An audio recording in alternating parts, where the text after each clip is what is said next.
Nagkakamping si Jack kasama ang kanyang pamilya sa gitna ng kagubatan nang biglang may isang lumilipad na bagay na tumawid sa kalangitan at sumabog ilang kilometro mula sa kanilang kampo. Agad niyang inutusan si Lily na alagaan si Charlie at tumawag sa mga emergency responder habang siya naman ay pupunta upang subukang tulungan ang mga nakaligtas. Pagkatapos nito, sumakay si Jack sa kanyang van at mabilis na nagmaneho papunta sa pinangyarihan ng aksidente. Ngunit habang nasa daan, nakasalubong niya ang isang sugatang sundalo kaya agad niya itong tinulungan. Si Sean ay isang kapitan ng Air Force, at sinabi nito kay Jack na nabangga ng kanyang sasakyang panghimpapawid ang isang hindi kilalang lumilipad na bagay. Dahil dito, magkasama silang naglakad sa kagubatan upang hanapin ito at doon nila natagpuan ang isang napaka-advanced na teknolohiya. May isang lumulutang na sphere na lumabas mula sa sasakyan at lumipad papunta sa sundalo. Ngunit matapos itong suriin, napag-alaman nitong hindi siya ang tamang tagapangalaga. Kaya naman, lumapit ang sphere sa pinakamalapit na tao, at si Jack ang napili bilang bagong tagapangalaga. Sa mismong sandaling iyon, automatikong nagsimulang mag-self-destruct ang sasakyang pangkalawakan. Tinamaan si Sean ng lakas ng pagsabog habang nasa lupa pa siya. Napansin ng sundalo na may lumitaw na protection sa paligid ni Jack, at maya-maya ay nawalan na siya ng malay.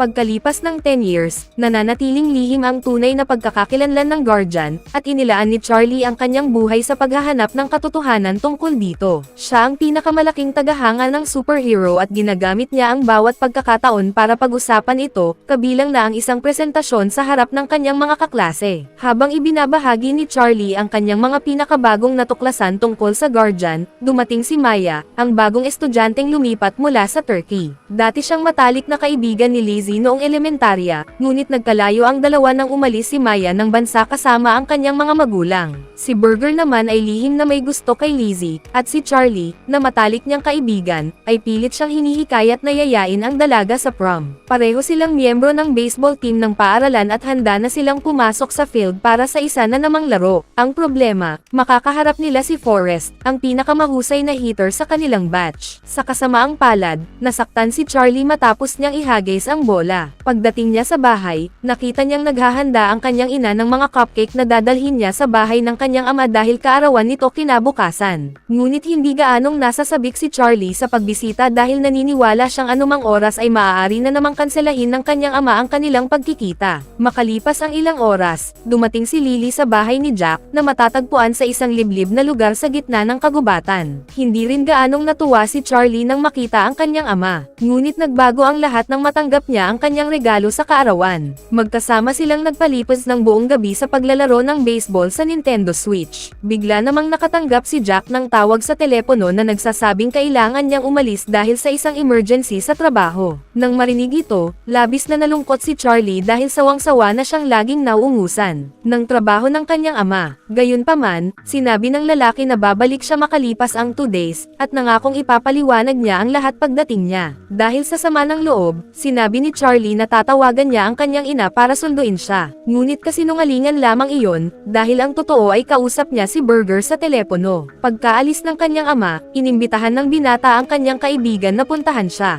Ngunit hindi niya inaasahan na isasama ni Burger sina Lizzie at Maya. Nang makita niya ang dalaga, biglang natarante si Charlie. Iginiit niyang galit sa kanya si Maya at umalis pa nga ito ng bansa dahil sa kanya. Ngunit sinabi ni Burger na guni-guni lamang niya iyon at iminungkahi nitong yayain niya si Maya sa sayawan. Dahan-daang lumapit si Charlie at humingi ng tawad kay Maya para sa nangyari noong 5th grade. Ngunit sa mismong sandaling iyon, hindi niya sinasadyang nabuksan ang isang lihim na lagusan sa pader, at may isang keyboard na lumabas sa harap nila. Para mabuksan ang pinto, kailangan nilang maglagay ng password. Nang ilagay ni Lizzie ang kaarawan ni Charlie, agad na bumukas ang lagusan. Pagkatapos nito, pumasok sila sa elevator, at pinindot ni Maya ang nag-iisang button. Mabilis silang dinala nito pababa sa basement. Hindi nagtagal, napagtanto ng apat na iyon ang tunay na lugar na kanilang narating. Ito pala ang lihim na headquarters ng Guardian. Dahil dito, napag-isip-isip ni Charlie na para pala sa Guardian nagtatrabaho ang kanyang ama. Samantala, si Argon, isang negosyanteng e-alay ang buhay sa paglikha ng mga bagong teknolohiya, ay kumuha ng isang grupo upang hanapin ang Guardian dahil nais niyang nakawin ang pinagmumulan ng kapangyarihan nito. Isa sa mga miyembro ng grupong ito si Sean, isang dating kapitan ng Air Force Force na ilang taon nang sinusubukang mabawi ang orb na nakita niya noong gabi ng kanyang aksidente. Ngunit sa kabila ng lahat ng makabagong kagamitang ibinigay ni Argon, hindi pa rin nila natutunton ang kinaroroonan nito. Habang iniikot ng mga bata ang lihim na headquarters, natuklasan nila ang isang napakalakas na 3-dimensional printer at napagtanto nilang kaya nitong gumawa ng kahit ano. Nakakita sila ng iba't ibang kagamitan na ginawa ng printer, at mabilis namang natutunan ni Burger kung paano gamitin ang magnetic one.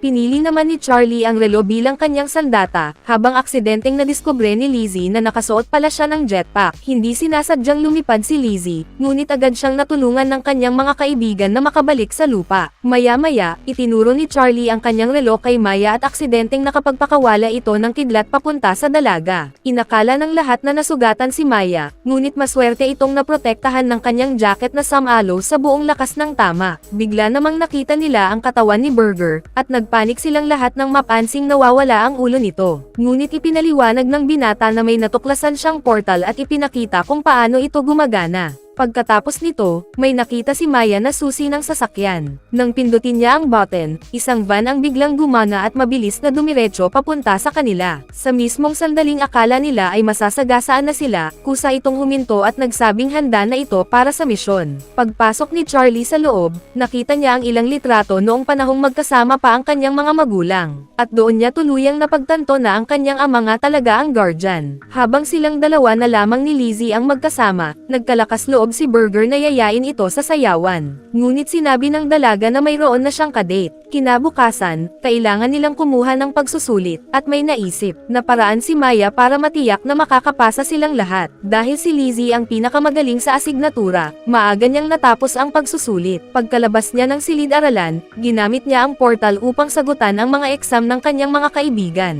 Pagkatapos ng klase, itinago ni Burger ang isa sa mga singsing sa kanyang locker. Muntik na siyang mahuli ng kanyang guro, ngunit nagawa niyang ilihis ang atensyon nito. Matapos ang ilang taon ng paghahanap sa guardian, sa wakas ay natukoy ni Sean at ng kanyang grupo ang signal ng energy source at agad silang naghanda upang sundan ito. Sa isang baseball game, nakiusap si Charlie sa kanyang coach na isama siya sa laro. Nang mabigyan siya ng pagkakataon, ginamit niya ang kapangyarihan ng kanyang relo upang ihagis ang bola ng napakabilis, kaya kahit si Forrest ay hindi ito nasalo. Sa ikatlong paghagis, sobra ang lakas na ginamit ni Charlie kaya nang saluhin ni Burger ang bola, bumuta ang kanyang glove at tumagos pa ito sa paaralan. Matapos manalo sa laro, muling sumakay ang grupo sa van at mabilis na bumiyahe pauwi. Habang nasa daan, hinabol sila ng mga traffic enforcer. Kaya agad na nag-activate si Maya ng smoke screen upang maligaw ang mga ito. Pagkatapos nito, gumamit siya ng electromagnetic pulse upang magkaroon ng maluwag na daanan at tuluyang maiwan ang mga pulis. Sa kabila ng matagumpay nilang pagtakas sa mga pulis, sila naman ang naging target ni Sean, na agad na inihanda ang kanyang grupo upang habulin sila. Pagbalik nila sa headquarters, nagsanay ang apat sa paggamit ng kanilang mga bagong kagamitan. Ngunit nagpahinga muna si Lizzie at umakyat upang tumawag sa telepono. Samantala, sinamantala ni Charlie ang pagkakataon upang mapalapit kay Maya. Habang nag-uusap ang dalawa, dumating naman ang grupo ni Sean sa kanilang tagwan. Matapos pasukin ang bahay, napansin ng kapitan ang malakas na energy signal na nagmumula sa ilalim ng lupa, at si Hawaii ang nakadiscover ng lihim na elevator. Habang nagkukwentuhan tungkol sa mga nangyari noon, naalala ni Maya ang araw na muntik na silang maghalikan noong nasa 5th grade pa sila. Nasa birthday party sila ng isa nilang kaklase noon, ngunit natakot si Charlie na halikan ang dalaga. Mas lumala pa ang sitwasyon nang magsinungaling siya para magkaroon ng dahilan at sabihin sa lahat na mabaho ang hininga ni Maya. Humingi ng tawad si Charlie sa kanyang ginawa at inakala niyang iyon ang dahilan kung bakit umalis ng bansa si Maya. Ngunit ipinaliwanag ng dalaga na lumipat lamang sila dahil inalok ng trabaho sa Turkey ang kanyang ina. Bigla nilang narinig ang tunog ng elevator at agad nilang napagtanto na may mga taong nakapasok sa kanilang tagwan. Matapos mahanap si Burger, gumawa sila ng plano upang iligtas si Lizzie at nagtungo sa garahe para makabalik sa itaas. Ngunit sarado na ang daanan, kaya natrap ang tatlo sa loob ng kanilang tagwan. Samantala, kausap ni Lizzie sa telepono ang kanyang kadate sa prom at ibinigay niya rito ang address upang puntahan siya. Hindi niya alam na may mga kalaban na sa loob ng bahay. Hindi nagtagal, natagpuan siya ni Jersey at agad siyang hinabol nito. Samantala, nakita ni Charlie ang energy sphere, at nang pulutin niya ito, may mga kakaibang pangitain na lumitaw sa kanyang isipan.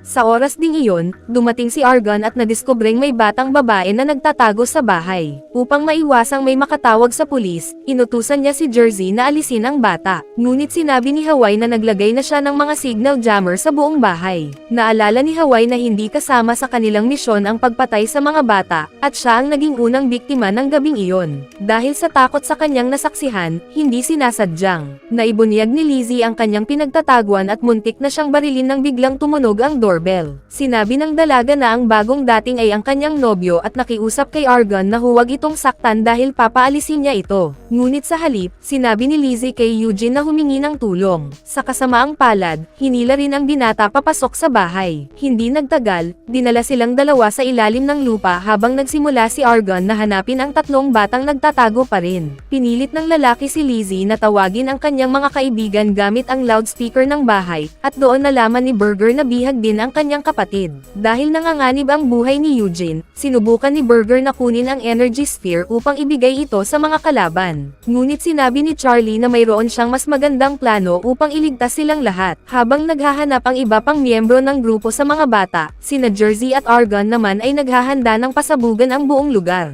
Habang naglalagay si Argon ng mga bomba sa paligid ng taguan, biglang dumating si Burger at aksidenteng nagamit ang kanyang magnetic wand, dahilan upang mawalan ng malay ang negosyante. Pagkatapos nito, itinali niya si Argon sa isang upuan at dinala ito sa kanyang mga kaibigan, na pinilit itong magsabi ng katotohanan. Nang mapagtanto ni Argon na hindi pala basta-bastang mga bata ang kaharap niya, sinabi nito ang totoo at isiniwalat na ang bagay na hawak ni Charlie ay isang alien energy sphere. Ayon kay Argon, maliit na bahagi pa lamang ng kapangyarihan nito ang nagagamit ng Guardian, at nais niyang gamitin ang teknolohiyang iyon upang lutisin ang lahat ng problema ng sangkatauhan. Nang mapansing naaantig ang mga bata sa kanyang mga sinasabi, binaligtad ni Argon ang sitwasyon at sinabi niyang si Jack ang tunay na masama dahil gusto nitong itago ang kapangyarihan ng teknolohiyang iyon para sa sarili, sa halip na ibahagi ito sa lahat. Mahigit 24 hours na mula nang iwan ni Lily ang kanyang anak sa bahay ni Jack, kaya nagpasya siyang tawagan ang dating asawa upang alamin kung kumusta na ang kanilang samahan.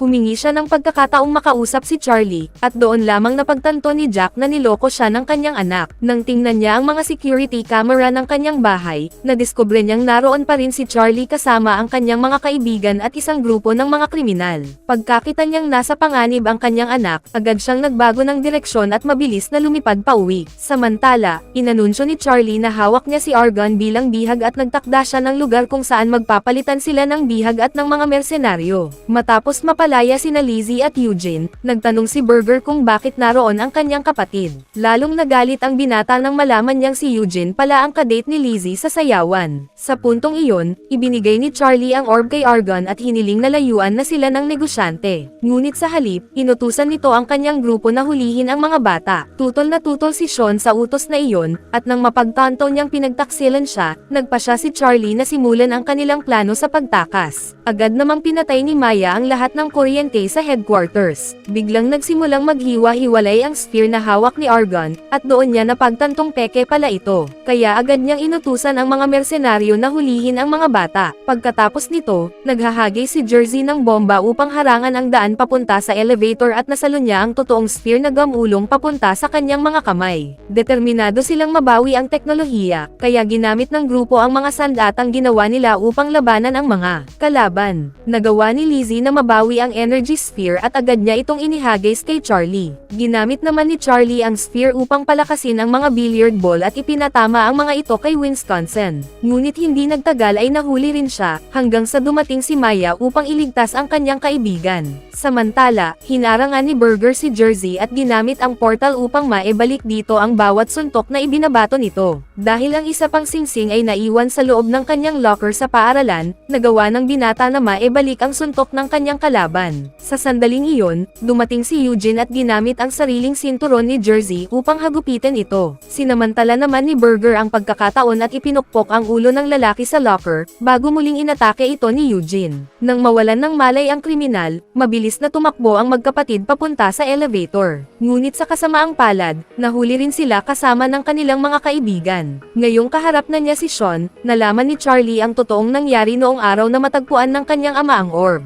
Ayon kay Sean, pinili raw ni Jack na angkinan ang kapangyarihan ng orb para sa sarili kahit alam nitong maaari sana itong gamitin upang iligtas ang sangkatauhan. mga tauhan. Ngunit nang mahawakan ni Sean ang orb, nakakita siya ng napakaraming posibleng mangyari sa hinaharap. Doon niya natuklasan na kapag napunta ang teknolohiyang iyon sa maling tao, malalagay sa panganib ang buong planeta.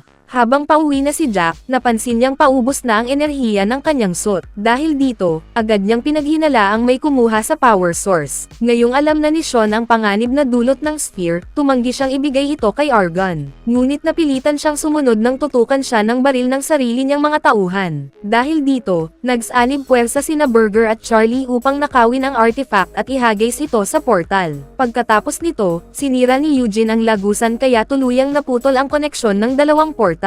Sa mismong sandaling iyon, dumating si Jack at nagkunwaring isa lamang siyang empleyado ng Guardian na ipinadala roon matapos makatanggap ng ulat tungkol sa paglabag sa seguridad. Sinubukan niyang ilayo ang atensyon ng mga kalaban sa mga bata, at pagkatapos ay isinaaktibo niya ang kanyang suit upang protektahan sila. Matapos mapatomba ang isa sa mga mersenaryo, lumikha ang Guardian ng isang kalasag upang maprotektahan ang mga kabataan at inutusan silang tumakbo papunta sa elevator dahil paubos na ang enerhiya ng kanyang suit. Ngunit habang papunta sila roon, sinalakay sila ni Argon, na nagamit ang ekstrang fanny pack ni Jack upang magbago ng anyo at magkaroon ng kapangyarihan. Agad niya silang pinaputukan, kabilang ang totoong Guardian. Sa ilalim ng pagbabanta, napilitang sabihin ni Burger kung nasaan ang energy source, kaya ginawa siyang bihag at dinala sa kanilang paaralan upang buksan ang locker kung saan nakatago ang sphere. Habang paakyat sila, palihim na ninakaw ni Burger ang isa sa mga bomba mula sa mga armas ni Jersey. Samantala, ikinulong naman ni Argon ang sarili niyang kakampi sa loob ng elevator at saka ito pinasabog dahil balak niyang alisin ang lahat ng posibleng saksi. Puno ng mga bomba ang buong tagwan, at hinarangan ni Argon ang lahat ng daanan. Dahil dito, kailangang malaman ni Lizzie ang tamang password upang mabuksan ang isang lagusan, habang sina Maya at Charlie naman ay gumamit ng printer upang gumawa ng mga jetpack. Ilang segundo na lamang bago ang pagsabog,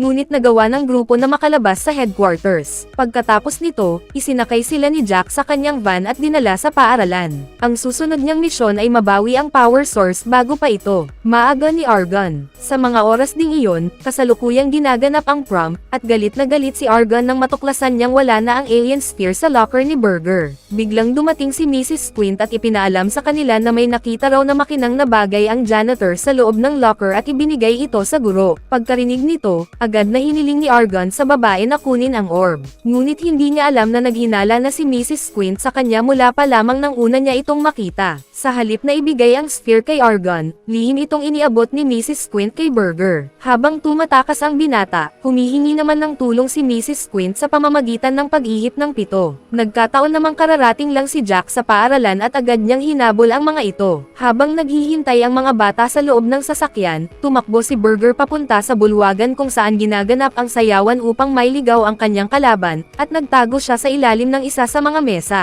Dahil sa matinding galit, sinundan siya ni Argon at hindi nagtagal ay natagpuan din siya nito. Agad na naghahagay si Burger ng bomba sa kanyang kalaban, ngunit tumama lamang ito sa baluti ni Argon at gamulong palayo. Sa sandaling muntik nang madurog si Burger, dumating si Jack at sinalo ang mga suntok ni Argon kahit wala siyang suot na superhero suit. Nang makitang nasa panganib ang kanyang ama, nagpasya si Charlie na kumilos. Agad siyang sumakay sa driver's seat at pinasibad ang van papasok sa paaralan. Sinamantala ni Burger ang kaguluhan at inihagis ang energy source kay Jack, na agad namang nagawang maibalik ang kanyang Guardian suit. Ngayong nabawi na niya ang kanyang kapangyarihan, nagawa ng superhero na labanan ang kanyang mortal na kaaway ng patas at mapatomba ito sa isang suntok. Pagkatapos nito, inutusan niya ang kanyang anak na bantayan ang sphere habang hahabulin naman niya si Argon, na agad nagpa siyang tumakas nang mapagtantong wala siyang laban sa tunay na Guardian. Ngunit naabutan siya ni Jack, kaya napilitan ang kontrabida na lumaban upang ipagtanggol ang sarili. Ilang sandali matapos magsimula ang kanilang labanan, hinihingal na si Argon at humingi muna ito ng oras upang makabawi bago ipagpatuloy ang laban. Dahil gusto ni Jack ng patas na laban, matyaga niyang hinintay ang kanyang kalaban, na uminom pa muna ng tubig bago muling isuot ang maskara at sumugod sa Guardian. Ngunit pagbalik nito sa labanan, agad siyang tinamaan ng sunod-sunod na eksaktong suntok at halos hindi na makabangon. Ipinagpatuloy ni Jack ang kanyang pag-atake, ngunit nang ihahanda na niya ang huling tira, nagawa ni Argon na mapabagsak siya at mabilis na tumakbo papasok papasok sa bulwagan.